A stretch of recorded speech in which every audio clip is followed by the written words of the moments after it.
If Mr Whittle is ready. The next item of business is a debate on motion 3440 in the name of Brian Whittle on health. I invite members who wish to speak in the debate to press the request to speak buttons now. I call on Brian Whittle to speak to and move the motion. Mr Whittle, 8 minutes, please. Thank you. Thank you, Deputy Presiding Officer. I am pleased to open this debate on preventable health agenda following on from the recent launch of the Scottish Conservatives consultation document on a healthy lifestyle strategy, in which we detail the importance of approaching health from a long-term perspective. Indeed, we will argue that it is not only a huge step change in approach to health that is required, it is imperative that if we have to reverse the continuing worrying slide in the health of our nation. We know that the Scottish population are increasingly likely to be inactive, more likely to have weight issues, more likely to have mental health problems, and increasingly likely to contract type 2 diabetes. Moreover, the health inequality facts and figures show an increasing health gap between those in the most deprived quintile compared with those in the least. However, Deputy Presiding Officer, most shocking of all, for the first time in history, children born today could have a life expectancy of less than their parents. A different approach must be required. One of the key preventable conditions is poor mental health. Sorry? I will do. Mr Patterson. Just that quote you mentioned was in relation to Tory austerity. Mr Whittle. I will treat that with the disdain it deserves. However, thank you. However, I keep hearing the government speak of the need for more mental health care professionals. Surely what we need is a strategy that prevents the fall into poor mental health. SAMH have quite clearly stated that tackling poor mental health requires inclusivity and regular physical and mental activity. Centre Stage and Kilmarnock use music to bring people together, Morven Day services use art, and SAMH are collaborating with Scottish Athletics to develop a positive mental health intervention. What we have to consider is that preventable health is not a medical intervention. Rather, the drive for a healthier nation will require an educational lead. According to the BMA and the DHI, among others, we need a shift from medical intervention and a move to community-based wellbeing approach. The truth of the matter is that the biggest impact on the long-term health of Scotland must come from the education portfolio. The key question is, what are the behavioural drivers that lead to an active and healthy lifestyle, and how do we ensure that these pathways are available to all? Educational initiatives and interventions in the long-term preventable health strategy must begin in preschool. The blueprint for health and activity is basically set by the time our children reach primary school age. The neuromuscular system and proprioception, the cardiovascular system, bone density are all pretty much set in preschool years. The baseline pathway for balancing, coordination and eye tracking are predominantly embedded at this age. The older a child gets, the more difficult it is to rewire the system and to impact on a child's physical ability. Now, we all support the introduction of 30 hours free childcare in 3- and 4-year-olds. And although the Scottish Conservatives would like to intervene at a younger age, this at least should offer us the opportunity to deliver a basic active play framework. If you want to see this in action, just visit the nursery that Ruth Davidson and I went to in launching our long-term health strategy. Those kids put us to shame as they performed quite complex movements and exercises, and they had such fun doing it. Mr Finlay. The public health experts across Scotland, the first thing they will say that you do to address health inequality is address income inequality. Will he address that point in his speech? Mr Whittle. I'll come to that, Mr Finlay. At my youngest nursery, out in the garden they had their own vegetable patch, where they planted, tended and grew their own vegetables. They would harvest them and bring them in to the cook, who served them up for dinner. So guess what vegetables my daughter now eats? By the time they get to primary school, they'll have the basic movement patterns to move on to active games. Kids need to be active every day. And one of the key elements I would like this Parliament to explore is how we can enable our children to be able to safely cycle, walk, skateboard, scooter to school. Being active pre-class has such a positive impact on attention, behaviour, learning capacity and ultimately attainment. Consider this: reading and writing are physical activities. If this physical literacy path is followed when our children reach secondary school age, activity should be the norm, and they should have choice in what activities and sports they're most likely to participate in. To close the health inequality gap, means ensuring that activity is accessible for all. Currently, too many children have to go home first and then go somewhere else, yet the facilities are at school. This is the point where we can make the biggest impact on health inequality, where we can eliminate barriers to inclusion. Create a policy where schools remain open after school for activities and sport, and make it easy to be active. Sport and diet have a symbiotic relationship. When active, you're much more likely to have better eating habits. If you look at preventable cancers, we see smoking, obesity, lack of fruit and vegetables, and drinking alcohol as major contributors to an increased cancer risk. If you participate in sport, the likelihood is you won't smoke, your weight will be under control, you will drink less alcohol, and your diet will be healthier. Sport is a key driver. A major delivery mechanism for activity resides in the third sector, where volunteers at clubs and organisations are engaging with communities daily, giving opportunities for inclusivity and activity. Tackling health inequality, therefore, should involve recognising and investing more in the volunteer sector. And I have to point out, this badge I'm wearing here was made for me by the 21st Ayrshire Cubs last Monday, who I promised that I would wear it and give them a name check, boys and girls. Yesterday, I attended the Sports Policy Conference, where I heard the Sports Minister talk about the high importance the Scottish Government places in sport, the positive impact that sport has on health and well-being of the nation, and the need to quicken the pace of improvement, which are all very laudable. However, at a time when sports spend is 0.1% of the Scottish Government's budget, how can she and her government reconcile these words with the proposed £4 million slashing of the sports budget, or the withdrawing of funds from Jog Scotland, 40,000 weekly participants, 80% of women, 70% from inactive backgrounds, a £100,000 investment equating to £2.50 per person per year, or withdrawing of funding which allowed every primary school child free swimming lessons. 15,000 children now go to secondary school unable to swim, which is inherently dangerous apart from anything else. The actions just don't match the rhetoric. It's just not good enough, and it's time to step up and take preventable health seriously. Sport, if I got to, yes, the member, well, very briefly, is in his last minutes. And much of what Brian Whittle has discussed and articulated, I think there probably will be common agreement across the chamber around prevention. However, I still don't understand why he's failed to address the issues around austerity, the fact that our government budget has had to mitigate many of the decisions that his party has taken from Westminster, and much of the barriers to participation in sport is around poverty. Mr Whittle. Okay, well, I'll tell you what I'll do. I'll say, food bank obviously is an austerity problem, isn't it? However, did you know that in Scotland there are more likely to use food banks than anywhere else in the UK? So can you tell me what 10 years in office you have had? What have you done to address that? Absolutely nothing. When are you going to take responsibility? You've had your go. No, Minister. No more intervention. Sport is chronically underfunded in this country, becoming more inaccessible as the basic cost of entry rises. And continuing in this direction will accelerate the inactivity and therefore the health inequality and the ill health of our country. Deputy Presiding Officer, facts, figures and truths can be manipulated to suit a particular narrative, but there's an absolute truth and absolute facts. Preventable conditions are putting a greater pressure on our health service. With all these issues now sitting in the preventable health agenda, this government continues to pursue policies inconsistent with that narrative. There's decisions to be made. Will this government continue with short-term policies, keep its head buried deep in the sand, avoid the big decisions and ultimately pass on these critical problems for future parliaments to deal with? Or will it recognise the growing problems and take responsibility to set us on a better course, a course that will at long last tackle health inequality and the ill health of our country? We in these benches have set out our stall with the launch of our long-term health and sport consultation document. The SNP asked us for suggestions and input. Well, now you have it. So I ask Deputy Presiding Officer, will they now follow our lead? I move the motion in my name. Thank you very much, Mr Whittle. I call on Lillian Campbell to speak to move Amendment 344.4 in the name of Shona Robertson. Minister, 6 minutes, please. Thank you, Presiding Officer. The challenges that I think the motion points to are familiar to us all. We have an ageing population, a country that continues to have an unhealthy relationship with alcohol, a population where it's now more common to be overweight than not, and a country that needs to increase its activity levels.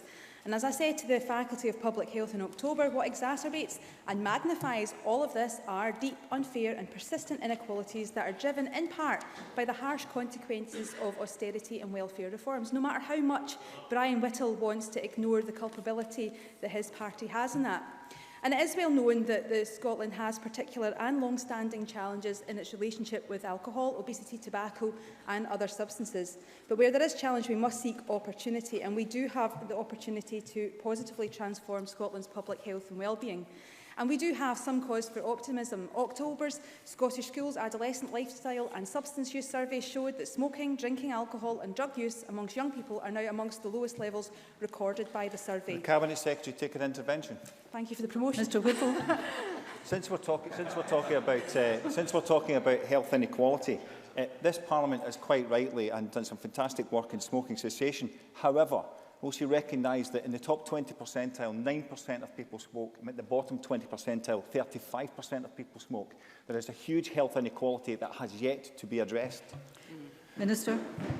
I think we have much distance we have travelled around tobacco, and we've certainly taken a number of actions, and that's been across a number of different administrations, and that's been supported by many different parties as well. But that doesn't mean that there is not more that we must do to try and tackle some of the choices that people make in life, and also maybe understand that poverty does have an underlying cause for some of these activities, and the fatalistic approach that many people have through a lack of aspiration and a lack of hope. And again, though, we have to go back to the fact that some of these consequences are driven by austerity and the welfare reforms that his party are taking forward. We do know, however, that the pace of change and the pace of improvement isn't quick enough, and the challenges were set out by the late Campbell Christie when he challenged us to make sure that we were able to deliver public reforms, public services and reform our public services in a way that meets the needs of our population against a challenging fiscal backdrop. And we do then, therefore, need to prioritise prevention, reduce duplication, and we must also, though, empower individuals and our communities. But early intervention isn't just action in the important early years. Public health policy contributes to so many aspects of our lives at different stages and ages that it's imperative we get it right to deliver better outcomes for people and deliver better value for the public purse. And we can change our country's health, and in a country of just 5 million, we must work together to do so, and that will require bold ideas and innovation. And Scotland, as I've already said, has frequently led the way. This Parliament passed legislation that would allow for minimum unit pricing for alcohol. The Scottish courts have found that lawful, and it's with much regret that we must now go to the Supreme Court on a matter that would save lives. In the last 3 years, we would have seen over 200 fewer deaths and over 4,500 fewer hospital admissions. Similarly, our efforts on smoking have been bold, and remarkable progress has been made across different administrations. And just 1 in 5 adults in Scotland now smoke, and the number of 15-year-olds who smoke regularly has dropped by more than 2/3 in the last decade to be the lowest level since surveys began. And that is good progress towards achieving the goal of being tobacco-free by 2034. But despite the welcome news in recent Scottish Health Survey that this proportion of children of healthy weight has increased in the last year to 72%, and that for boys it has increased every year since 2011, these stats hide that widening gap between the well-off and the poorest children. There continues to be a problem, and obesity is and will remain a pressing issue that impacts on the health of individuals but also on the health of the nation. And as we did with alcohol, we need to follow the evidence and make the right sorts of decisions that will address Scotland's excess weight, which will enable us to be better support people to be more active, to eat less and to eat better. And that is tough and it is sensitive. Eating is something that we all do, and attempts to address obesity will challenge all of us in society. And it again brings into sharp focus the devastating inequalities within our communities as people struggle not only with access to food, but also with the resource to cook it. So further to this, and again in that spirit of cooperation, perhaps Brian Whittle and his party in his summing up might want to add their voices to our calls to the UK Government to ban adverts on junk food advertising until after the 9 p.m. watershed. That has led to significant disappointment across the stakeholder community that this opportunity to make a real and tangible difference to young people's lives has been missed. And perhaps, again, the Conservatives can add their voices to our calls to change that. Because if they don't want to change it at the UK level, perhaps if we had the powers here, we could take that action. And as I prepare our obesity strategy and the consultation for it, again, I ask the Parliament to repeat what we have done for major public health challenges, and that's to find common ground, to be brave in pursuing measures that give our children the very best possible start in life and allow our whole population to make the best choices themselves. So, as part of pursuing that goal, we will continue to work, started on the public health reform. We will work with local government to agree a set of national public health priorities that will inform local, regional and national action. And that brings me to conclude, Presiding Officer. Efforts to achieve a fairer Scotland aren't solely a matter of getting people more physically active or finding better nutrition. True health equality is approached by looking to the underlying socio-economic back drivers of poor outcomes.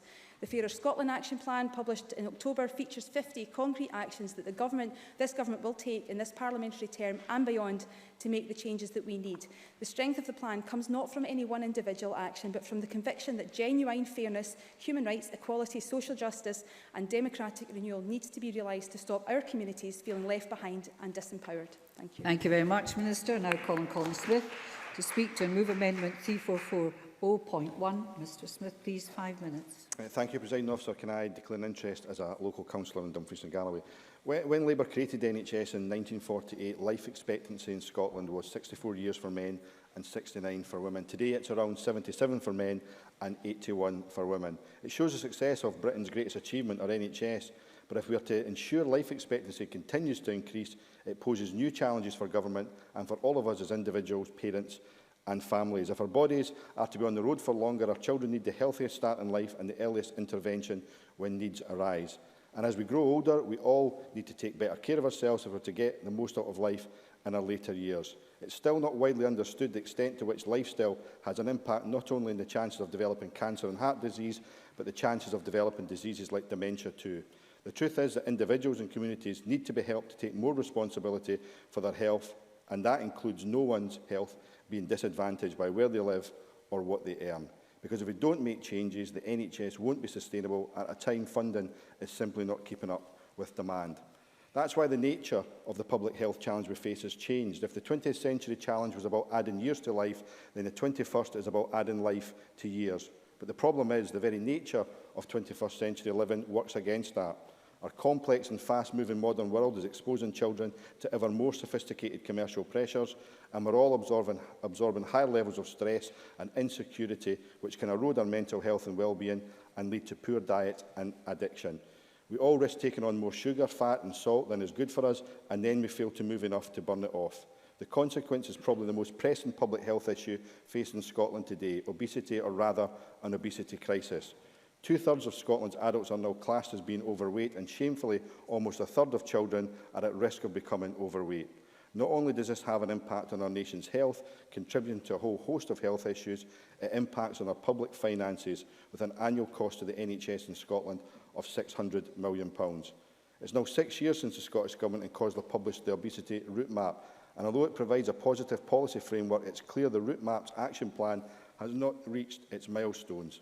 So Labour welcomes the commitment by the Scottish Government to consult on a new strategy on diet and obesity. That plan needs to include ensuring the proceeds of any sugar tax are invested in after-school sports, and serious consideration needs to be given to better regulation, for example when it comes to advertising of unhealthy foods and on multi-buy discount promotions.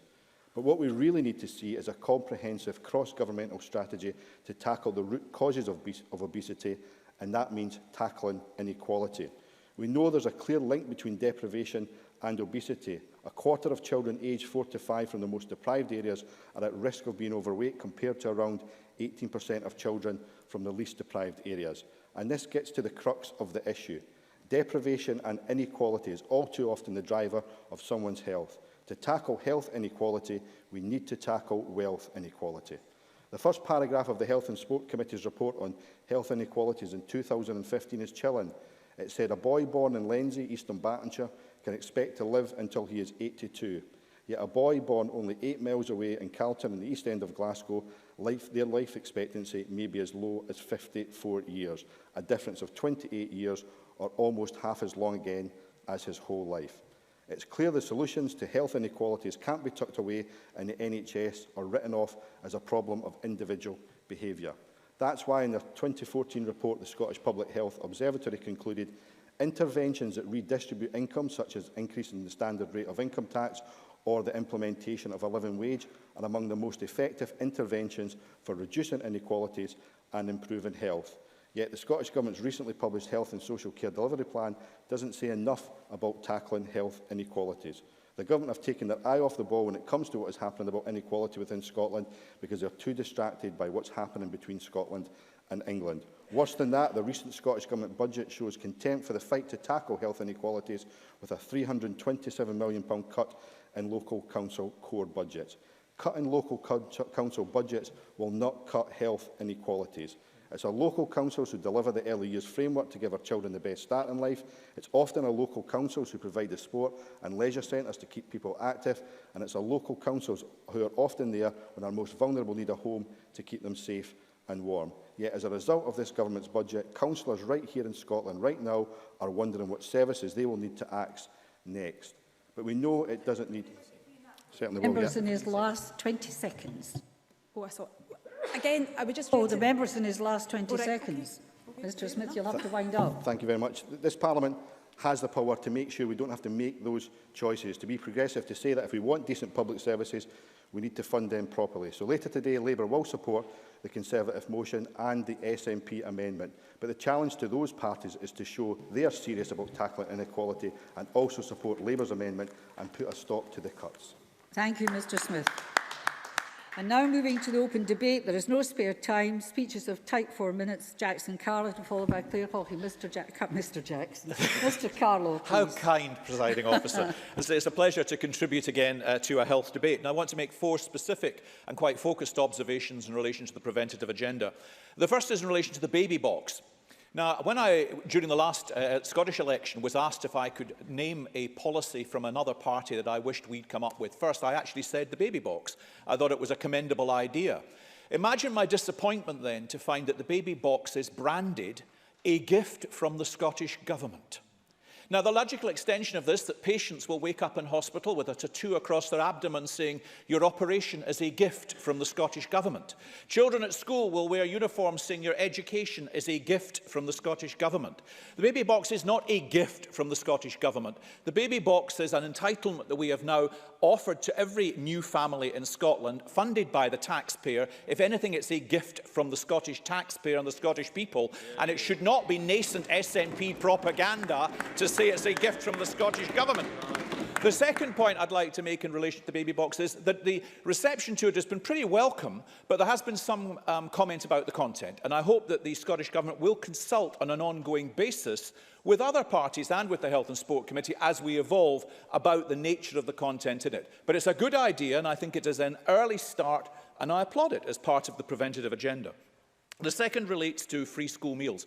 I was surprised to be contacted by constituents in my own area who discovered that when the council operated a cashless card system in schools, that those parents who did not take advantage of the free school meal, those pupils nonetheless had the amount credited to their cashless account and were then using the sum for the free school meal to buy sweets and fizzy drinks elsewhere within the school campus.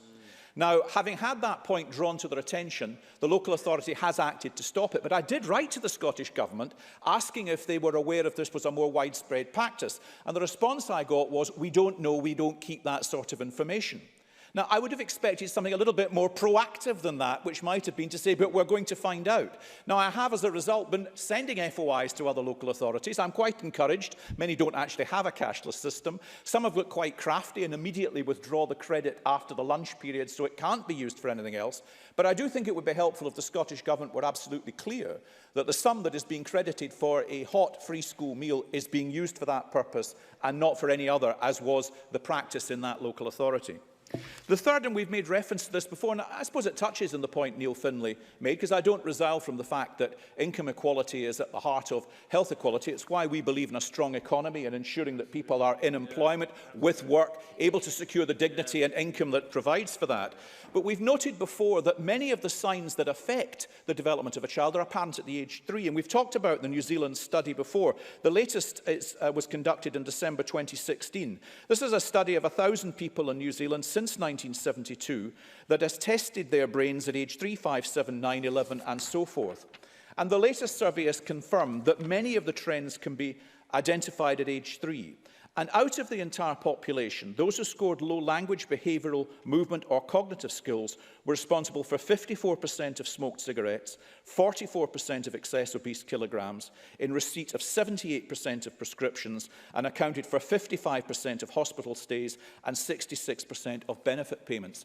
That is why Scottish Conservatives, in their manifesto last year, were committed and remain committed to a universal GP-attached national health visiting service that would offer genuine support to young families and to children from ages 0 to 7. Now, I know there have been a few extra health visitors promised, and I'd be interested to know exactly how many of them are now in place, having been recruited. And there you must stop. But that is the way we must proceed, and I support the motion in Brian Whittle's name. I now call Claire Hawkey to be followed by Neil Findlay. Ms Hawkey, please, a tight 4 minutes. Thank you, Presiding Officer.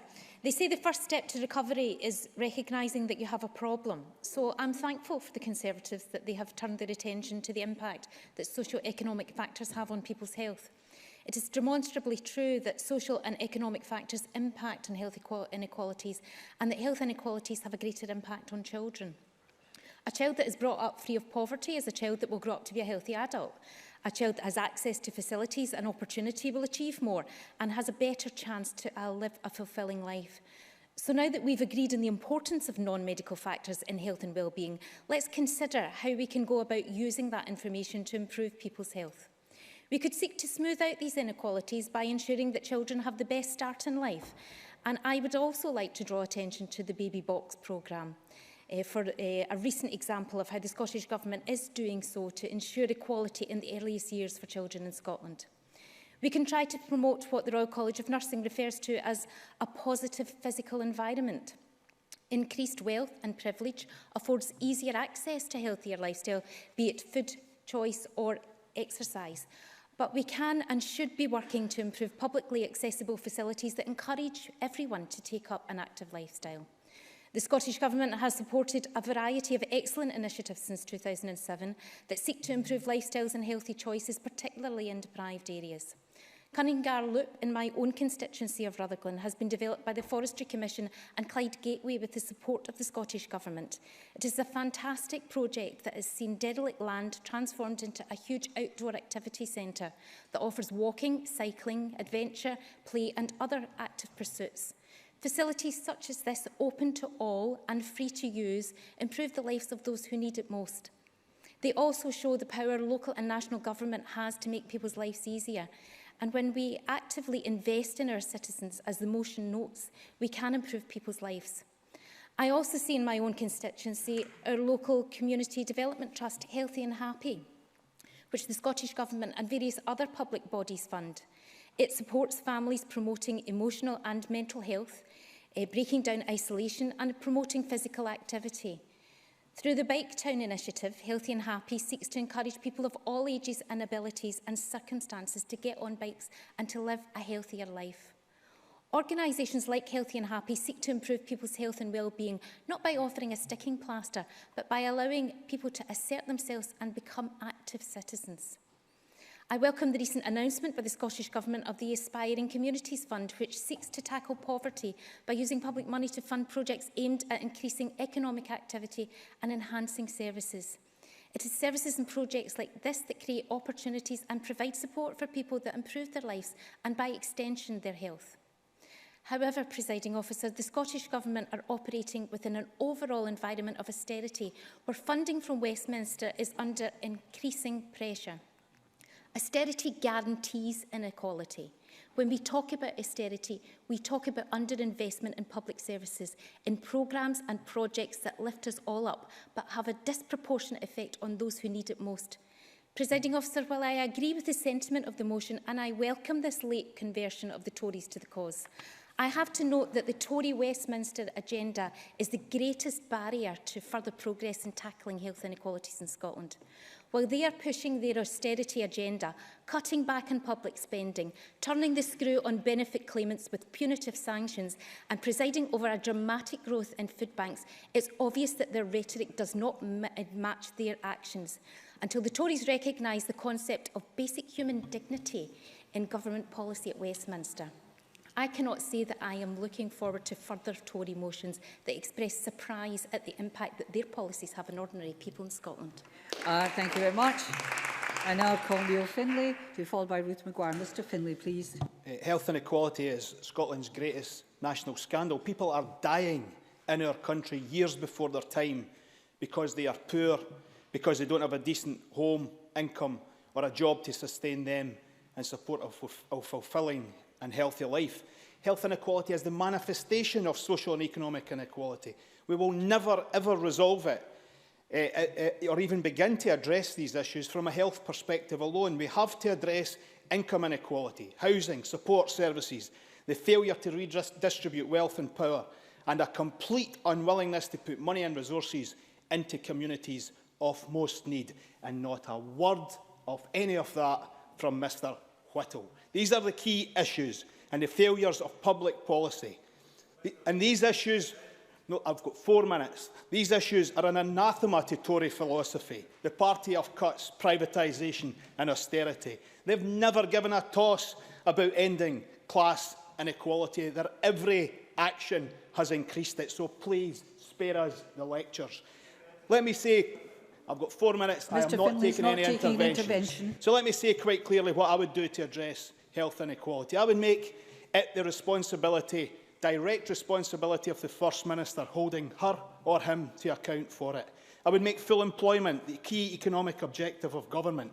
I would use every lever to introduce the living wage. I would use public procurement to deliver a number of key Fair Work policy initiatives. I would expand collective bargaining and increase trade union membership because an organised workforce is a healthier and better off one. I would end the appalling benefits sanctions regime. I would invest in primary and social care, but in areas of most need first. And I would re-democratise local government, the front line in the fight against poverty and inequality. And I would end those disgraceful and hellish cuts to councils, which are increasing health inequality. I would build at least 10,000 social houses or council houses a year, more if we can, and regulate the private sector, which is badly needed. Expand childcare using schools as hubs, and would immediately reinstate the cuts to the drug and alcohol budget, shamefully slashed last year, continued this year. I would invest heavily in community psychiatric and counselling services to help address the mental health crisis. And I would do all of this in an open and transparent way by saying to the voters and members of this Parliament, if you want a fairer, a more equal society, if you want people to not to have to resort to food banks to feed their families, if you don't want to walk past homeless people in doorways, if you don't want our fellow citizens to die years before their time, then we all need to act collectively to do something about it. And we cannot do that without putting more money into the system and significantly more money into areas that need it most. Now, I see no evidence whatsoever that the Scottish Government are willing to do that. I don't expect the Tories to support such a move. They never have.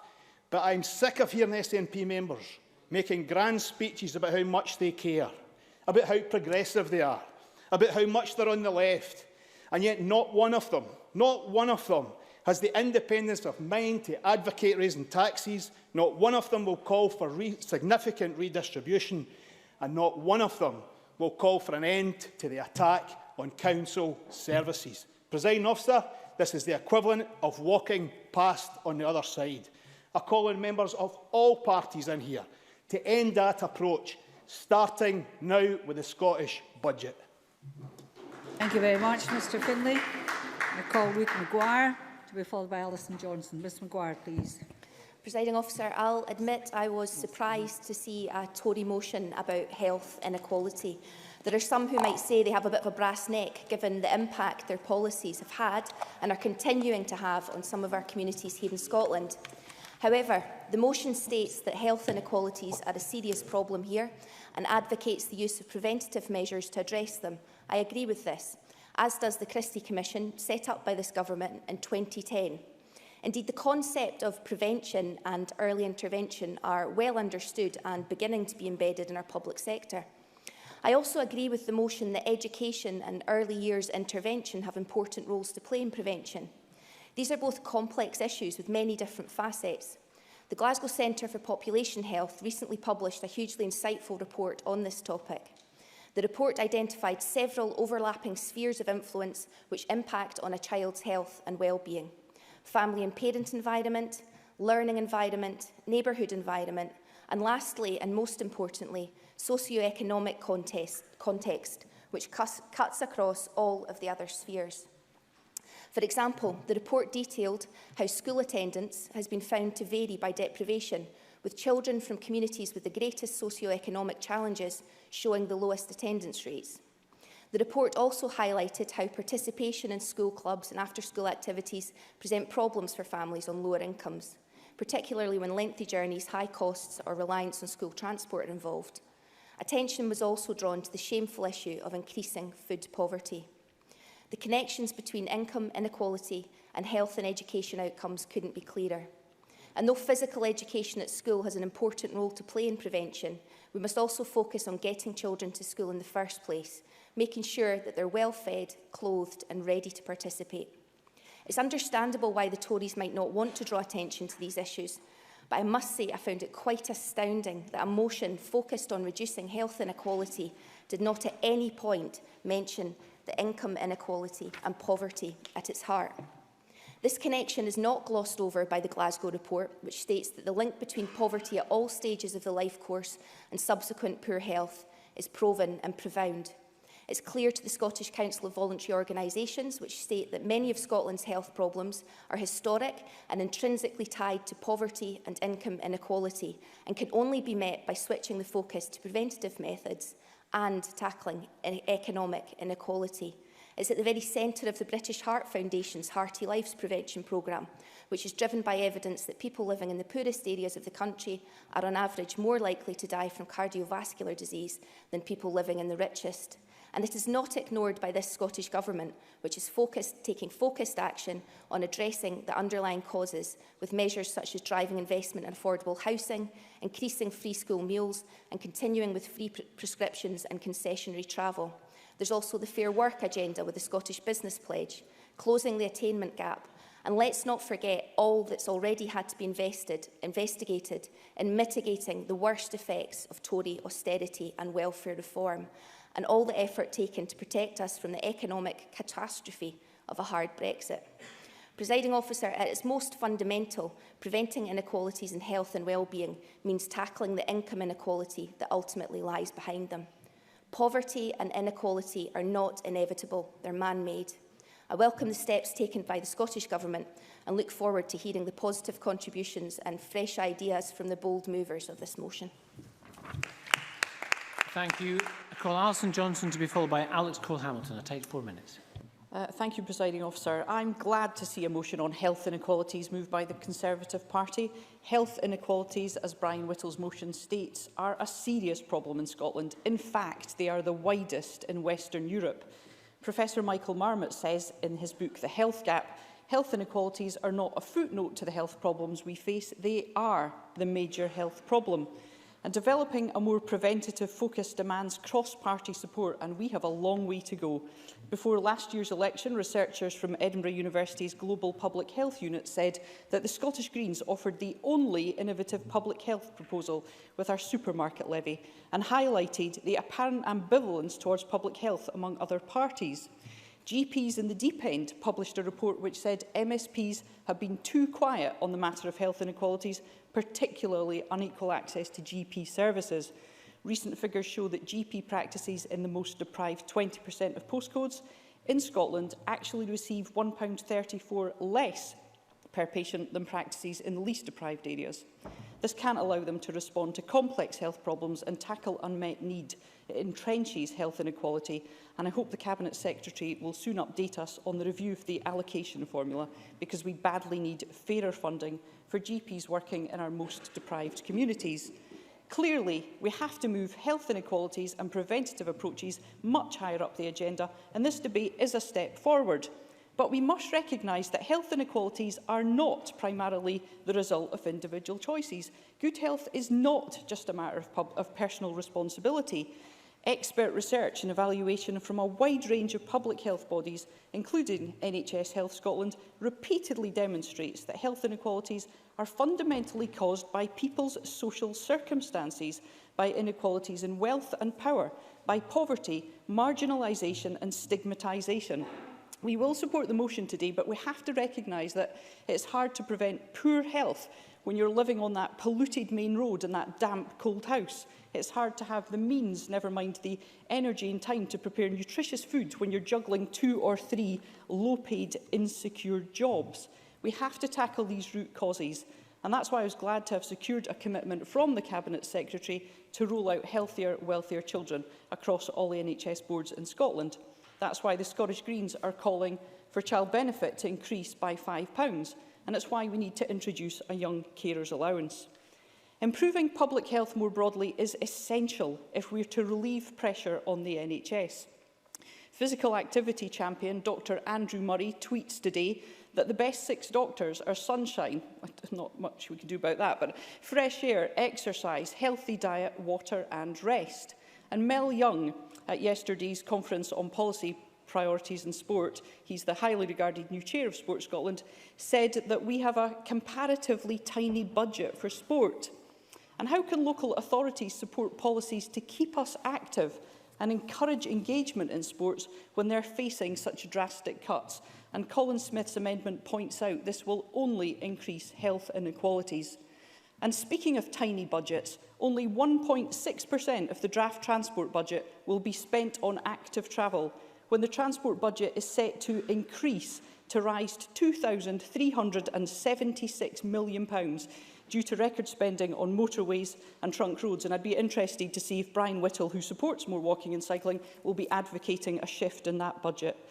Presiding Officer, investing in sustainable and active travel, in cycling, walking and safer streets will not only improve our fitness and cardiovascular health, but it will help to tackle air pollution in our cities, and it helps make transport more affordable for those on low incomes who are suffering most from health inequality. Thank you. Thank you. I call Alex Cole-Hamilton to be followed by Miles Briggs. Thank you, Presiding Officer. Very much welcome this debate from the Conservative Party today and endorse many of the points made by colleagues from all benches, particularly around poverty, obesity and healthy lifestyles. The Spend to Save agenda has occupied the consciousness of this institution since its establishment, and indeed the Commission for the Future Delivery of Public Services, as we have heard under the late Campbell Christie in 2011, enshrined the principles of reform, each of them with prevention at its heart. In the health sector, the cost of failure demand caused by health inequalities is measured out in human lives. At every stage in the health journey, we see pressures that exist because of a failure to invest in prevention upstream, in promoting active lifestyles, in tackling obesity, in reducing poverty, and in turn these exert the highest demands on primary care. Put simply, Presiding Officer, we have failed as parliamentarians to meet the challenge set to us by Campbell Christie. Now, I could point to many areas where political rhetoric in the past has failed to be met with action, but it is not a criticism I level solely at this government. We, all of us who represent parties entrusted at one time or another with the governance of this nation, have been blinded by the severity of need at the sharp end, and in many ways it's been like drinking from a fire hose. That demand is replicated in the frontiers of prevention, but I will restrict my remarks because time is short to what I believe to be the 2 most urgent. Those are in mental health and in drug and alcohol services in our community. Mental ill health accounts for one of the single greatest strains on primary care. It is linked to as many as a quarter of GP visits. 640,000 days are lost to work because of mental ill health every year, and it can take months to approve even the most basic community psychiatric evaluation. Overall spending on mental health has measurably declined as a percentage of overall health budget in the past 10 years, and where we have let down our adult population who seek assistance, we have catastrophically failed our children who seek it. Now, I have named several constituents in this chamber who have spent significant proportions of their adolescent lives on CALM's waiting list, or have been turned away from Tier 4 beds due to short staffing, where upstream interventions like Place to Be, who are delivering amazing early intervention on mental health in schools, live on a hand-to-mouth existence. Put simply, we need a step change in our approach to mental health in this country. It's why we are calling on the SNP to double CALM spending and introduce a fully trained mental health practitioner, not just a link, I don't have time, in every GP surgery and police station in this country. And where mental health accounts for a drain on the NHS, dealing with drug and alcohol use and its effects are not far behind.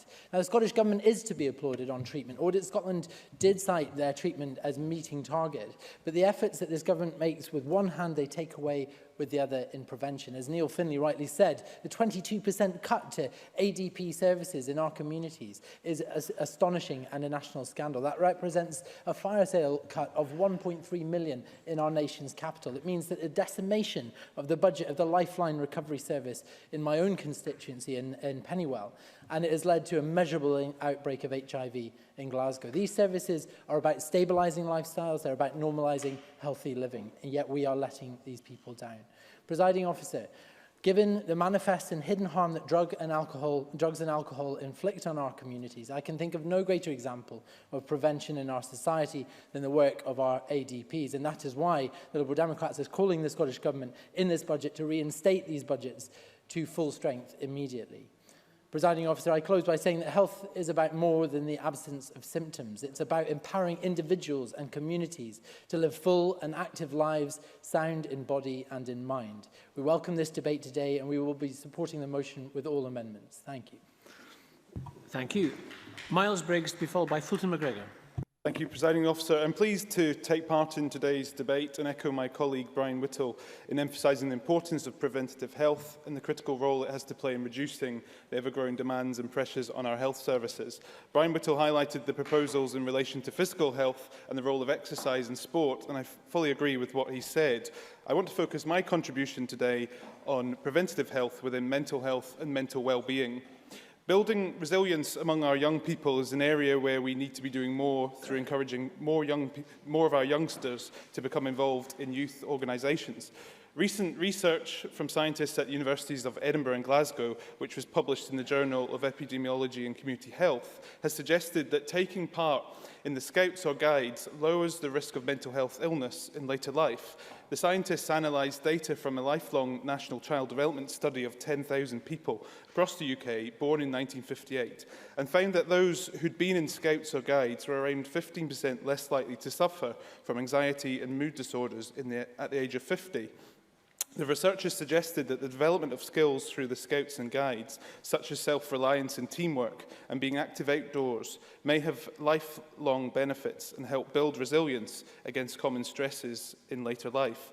The lead researcher, Professor Chris Dibham of the University of Edinburgh School of Geosciences, has suggested that in light of the findings, a focus on voluntary youth programmes to help tackle mental health problems in society would be a sensible idea, and I agree.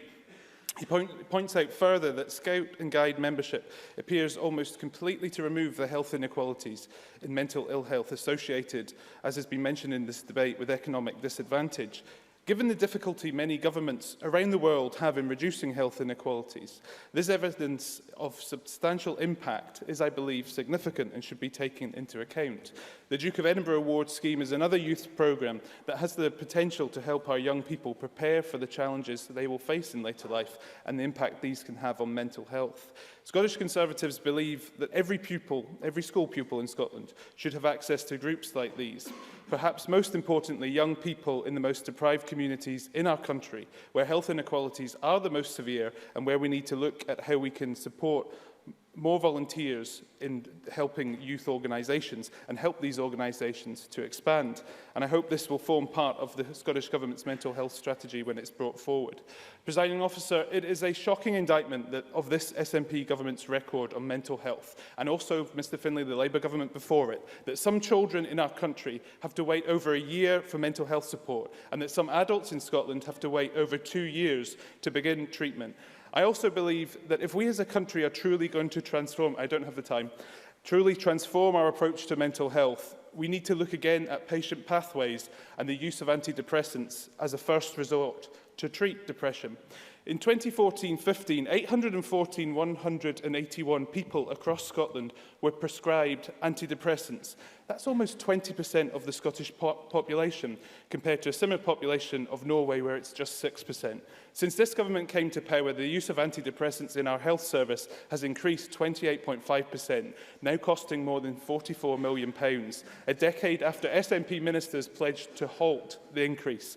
I do not doubt that there will always be a place for medication to treat extreme cases of depression. Sorry, I'm in my last minute.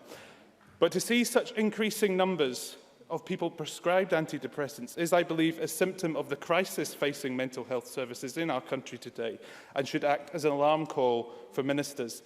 If this government and Parliament are truly going to address the mental health crisis facing our country, then we need to see cross-portfolio working and a step change in mental health support. To conclude, Presiding Officer, Scottish Conservatives will continue to press the Scottish Government to do more on preventative health so that our population becomes healthier and more resilient, both physically and mentally.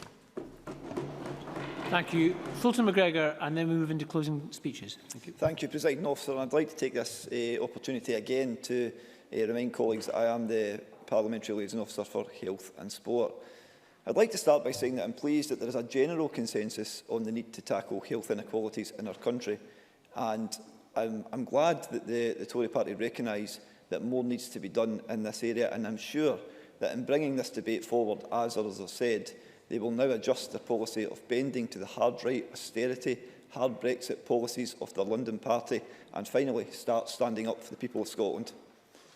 Presiding Officer, it's correct to say that early intervention is crucial, and tackling health issues before they happen has a massive benefit to everyone, not just on those directly involved. As has already been mentioned, preventative measures lead to less hospital admissions, freeing up some precious time for our doctors and nurses. Exercise is important.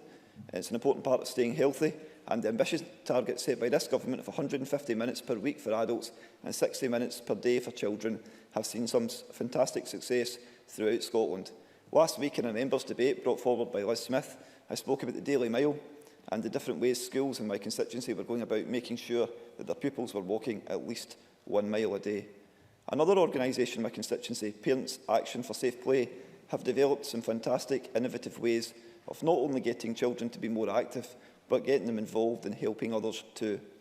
Social deprivation is one of the areas where health inequality can exist most profoundly, and the area where this organisation is actually based was recently found to be in the top 10 most deprived areas in the country, according to the recent SIMD figures. And I'd like to say to my colleagues on the left, the reason that is because of successive Tory Prime Ministers. Maggie Thatcher took the heart out of an area like Coatbridge, and Theresa May and David Cameron are doing nothing but kicking us on the head. And I can't let the colleagues on the right off either. Decades and decades of so-called socialist Labour politicians in the council and in the Parliament have done nothing to change that. There's only one organisation that's done anything for the people of Coatbridge, and that's the Scottish Government in over recent years. Well, you only need to look at it. You only need to look at the voting. Presiding Officer, the group. I don't have time. I thought somebody can. Presiding Officer, this group that I'm talking about concentrate on providing sports and opportunities to play in disadvantaged areas. They've built a purpose-built playground and go out to schools across the constituency to run an active play programme. Crucially, though, they also teach primary 6 and 7 pupils to pass on to primary 1s and 2s, and this leaves a legacy and ensures that children from age 5 are receiving the skills to pursue a healthy lifestyle.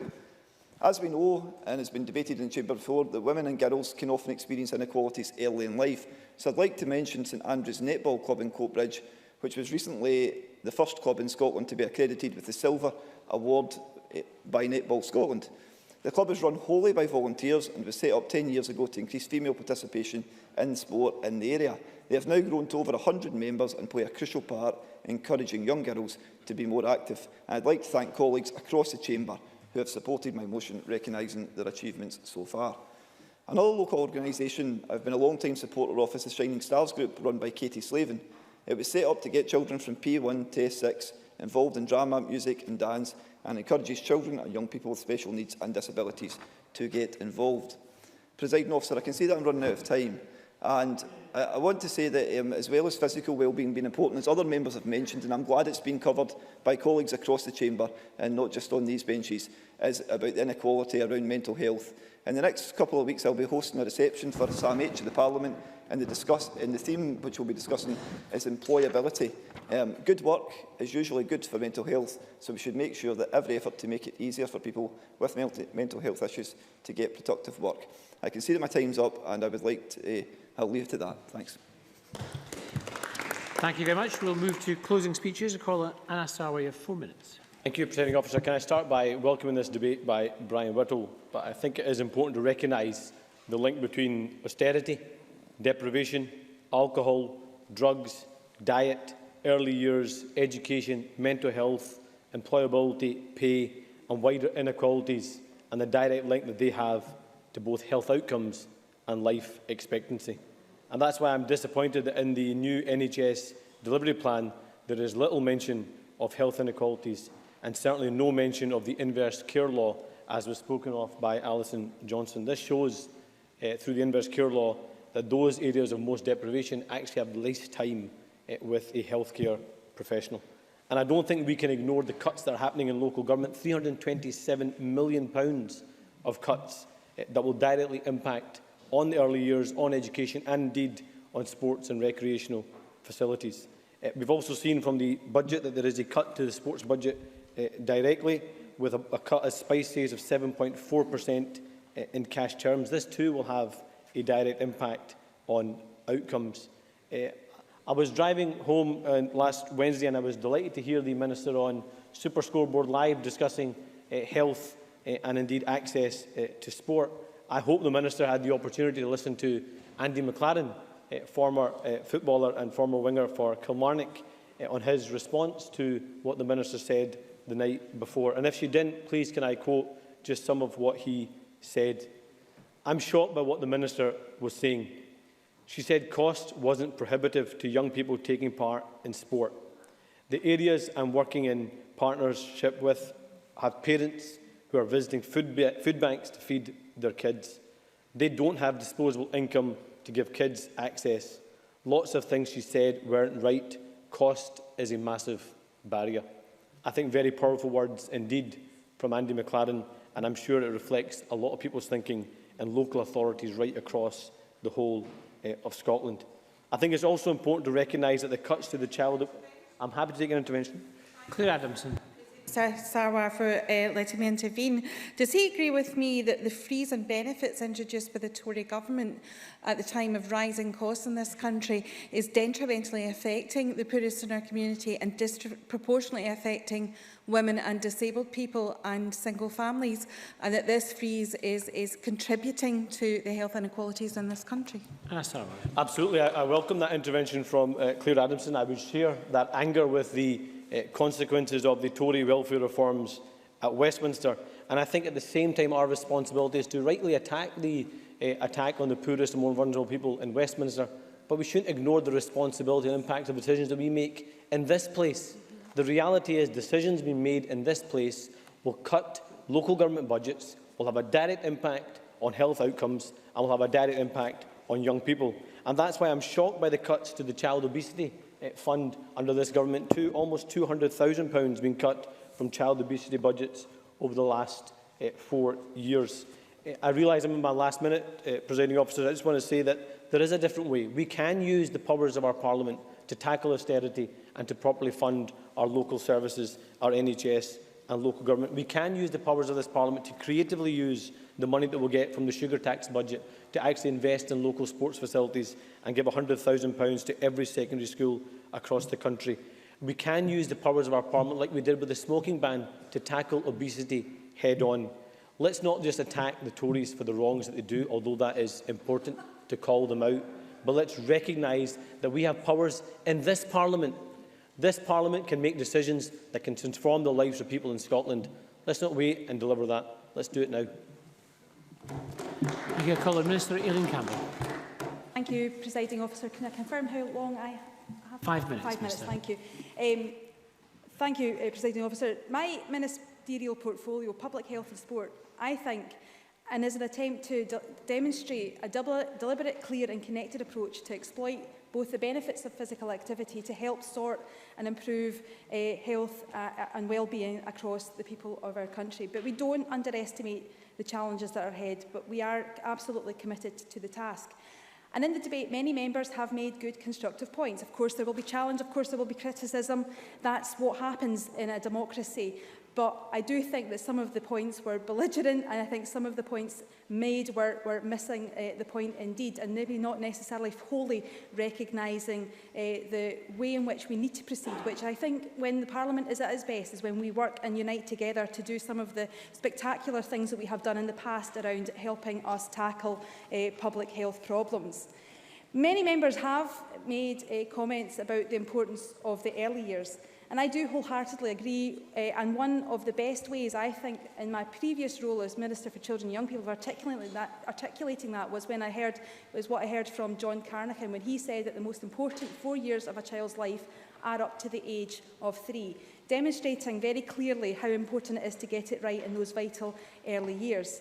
And in recognition of that, I am slightly surprised by that belligerence from Jackson Carlaw around the baby box, because that is designed to help families and give all children the very best start in life. It is a pilot. If he has concerns, he can submit those concerns to the government while it's in this pilot phase, because it has been welcomed by many and will be of great benefit to many children across our country.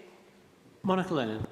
I thank the Minister for giving way. On that point she made very well about the best start in life, she's aware that I support the baby box, but I do have concerns that we do have to look at breastfeeding, and I asked Mark MacDonald in his reply to do that. You'll be aware that in the most deprived communities, only 22% of new mums are breastfeeding at the first health visitor appointment, whereas in the least deprived communities it's almost 53%.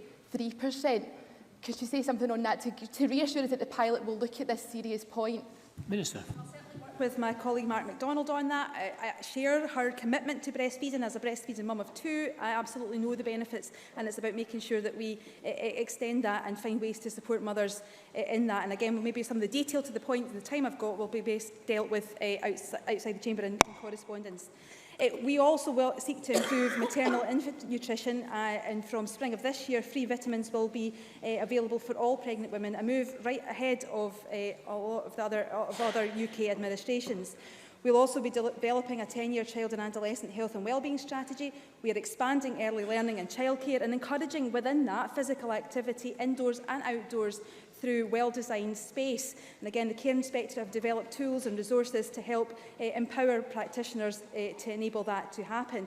And of course, we want to become the first Daily Mile nation, and of course that will mean a rollout to our nurseries. Moreover, in that effort to encourage good habits, healthy habits early, we have seen a massive investment in school sport. 11.6 million has been invested between 2012 and 16 in supporting schools meet our PE manifesto commitments. That in itself has seen the number of children doing 2 hours or periods of PE a week rise from less than 10% in 2004-05 to 98% in 2016. That's backed up by 50 million invested in active schools between 2015 and 19. We have active school coordinators for every primary and secondary school in the country, and of course we're wanting to develop and focus that active schools approach across areas of deprivation and through our attainment challenge areas. Community hubs are up and running with far more proposed for people to give people better opportunities for children of all ages and abilities. And of course, we've got much to be pleased around in our walking strategy. But many members, Ruth Maguire, Claire Haughey, Colin Smith and Neil Findlay, much of what they talked around inequality is something I think probably a lot of us will agree, aside some of the political differences that we'll have. But that's why we've taken great efforts to create the kind of Scotland that we all think, I think we all seek, one that is fairer and more equal. That includes free school meals, that includes prescription charges being abolished. That includes bringing forward a child poverty bill. That's why we give the Best Start grant, and we will deliver at least 50,000 affordable homes. And think, though, however, it will be even though it's uncomfortable listening for the Conservatives and Brian Whittle, who I don't doubt has a huge commitment to this agenda, the consequences of inequality are exacerbated by welfare and austerity measures.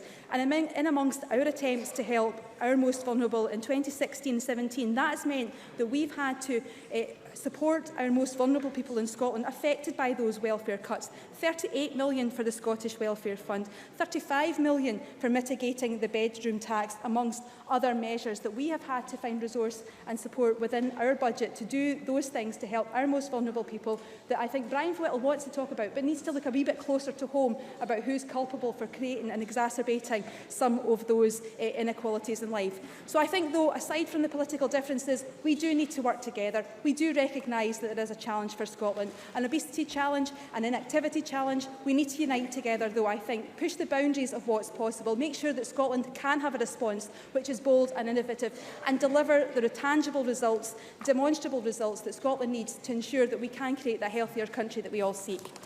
Thank you, Minister. Colin Liz Smith to wind up the debate. Thank you very much, Presiding Officer, and I'm very grateful to all the members who have participated in this debate. I think there are probably three messages that have come through this afternoon. The first, Anas Sarwar, didn't agree with everything that he said, but I think the point about the complexities in this debate, he makes a very good point on that. Secondly, I think it probably straddles maybe 5, 6 different portfolios, and that's always going to present its different challenges in terms of finding the silver bullets that we need to solve this. And thirdly, I think we all accept there have to be very tough choices made in terms of setting the priorities, given that it is impossible to find the money to do everything that we would like to do. And I'll come back to these priorities in just a minute. The Scottish Conservatives have deliberately focused on prevention rather than on cure, and we've done that on the basis of the evidence and on the advice of the experts in both health and education. And just before there are more interventions on party political points, which members are perfectly entitled to do, could I just draw the attention of the Parliament to the health committees of successive times in this Parliament, particularly to the 2009 one, and if I'm not mistaken, I think it was the Deputy Presiding Officer, Christine Graham, who chaired the committee at that time. And it talked about a collaborative approach across the Parliament, because if we're going to solve this problem, we do need to work together, and we need to ensure that we are changing the health culture just as much as any of the policies that are behind it. And I think that's an important message from successive committees in this Parliament. And Mr Finlay is the current Health Chairman, and I'm sure that he has picked up on that point, despite some of the interventions that he made earlier. Now, what is... Yes, of course. Neil Findlay. Delighted. Liz Smith argues for collaboration, but on some very fundamental issues that are at the heart of the health inequalities debate, there is a chasm between us. Because you want to cut taxes and rip money out of public services, we want to put money back into public services. Liz Smith.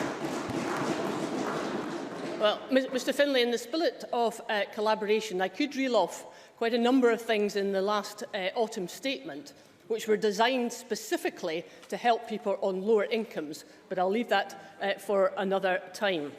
Now, I think the Minister herself has said that the early years are so important, and I think the analogy that you made about the first 4 years up to the age of 3, I think that is a crucial point, and that's exactly why Jackson Carlaw, in his remarks, said that we are very committed and enthusiastic supporters of a universal health visiting system, a system in which there is virtually unanimous trust amongst parents and which is best placed to assist families at the most important stages in children's lives.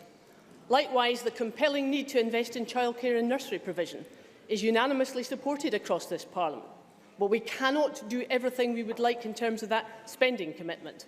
And that's why we have to make tough choices, and they are tough choices, about most vulnerable groups and where we can get the best outcomes. The Minister also mentioned, when it comes to nutrition, that there is an important part to be played in that. And that's true. And I would point to the success in many primary schools across Scotland, where they have developed, in collaboration with parents and with children, the maximum engagement to ensure that there are successful schemes in many of these areas and they're not compromising cost against quality. And I think there are a lot of examples from which we can learn good lessons.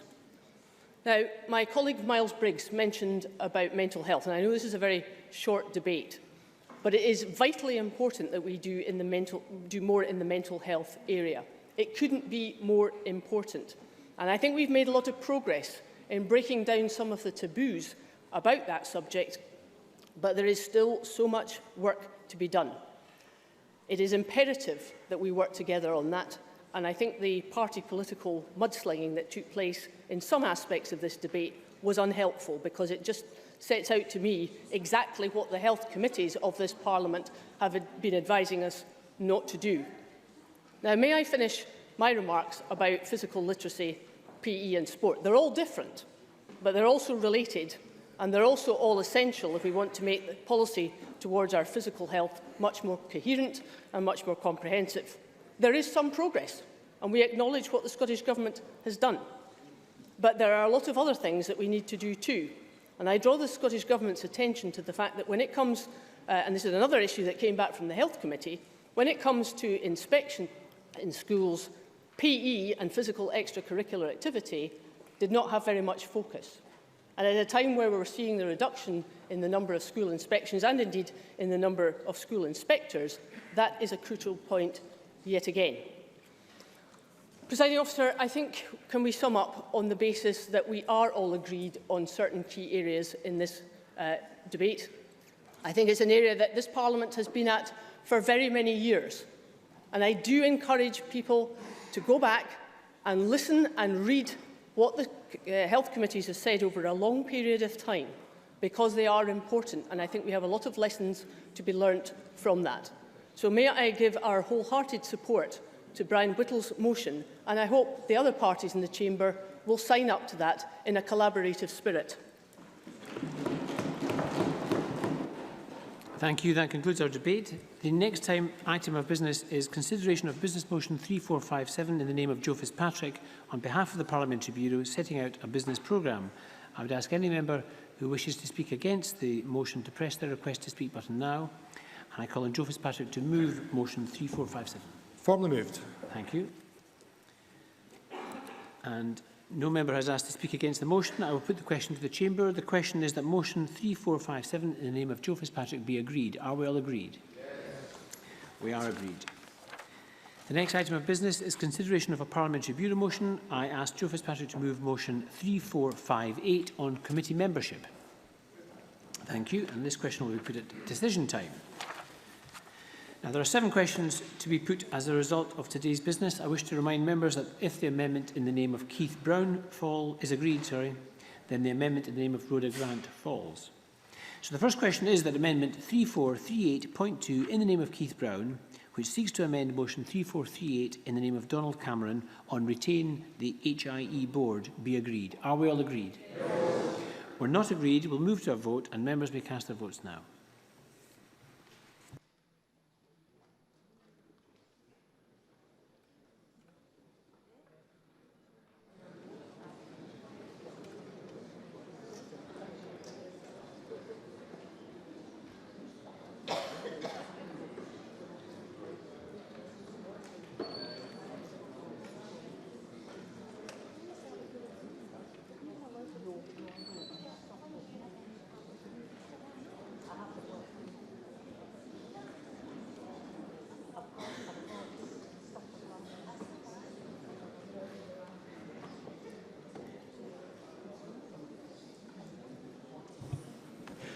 The result of the vote on Amendment 3438.2 in the name of Keith Brown is yes 63, no 64.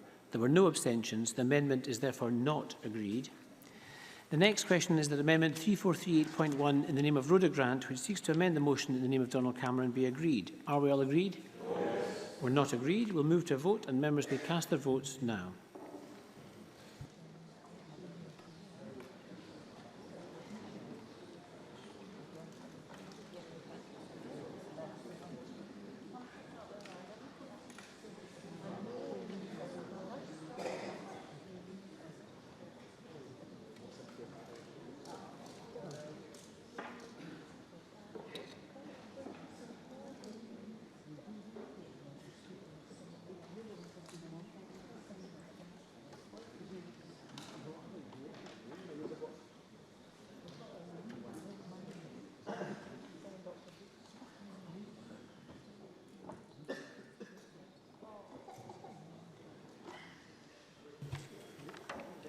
The result of the vote on the amendment in the name of Rhoda Grant is yes 64, no 63. The amendment is therefore agreed.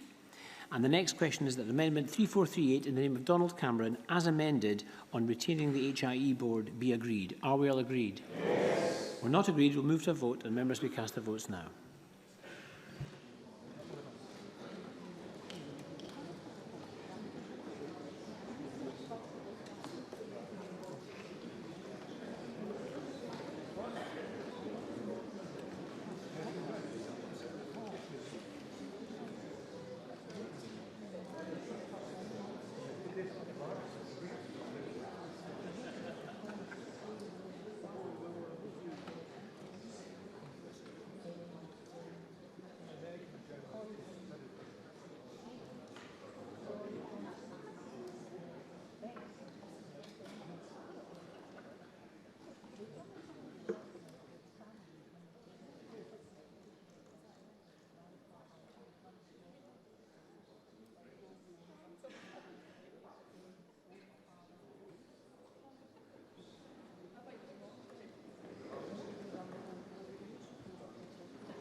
Apologies, we think the vote was okay, but we're going to rerun the vote if you don't mind.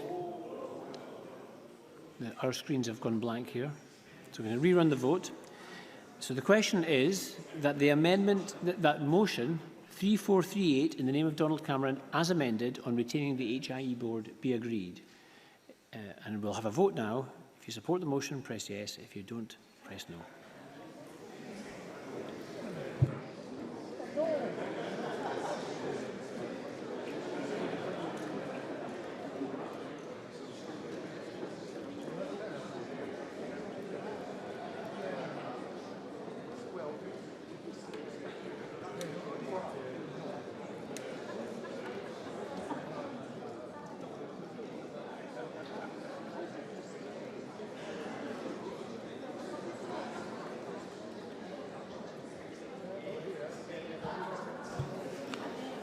Thank you. The result of the vote on motion 3438 in the name of Donald Cameron as amended is yes 64, no 63, with no abstentions. The motion as amended is therefore agreed.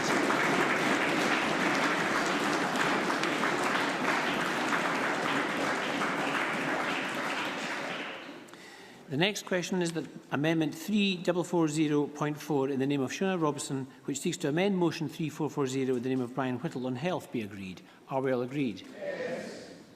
We are all agreed. The next question is that Amendment 3440.1 in the name of Colin Smith, which seeks to amend the motion in the name of Brian Whittle, be agreed. Are we all agreed? No. We're not agreed. We'll move to a vote and members may cast their votes now.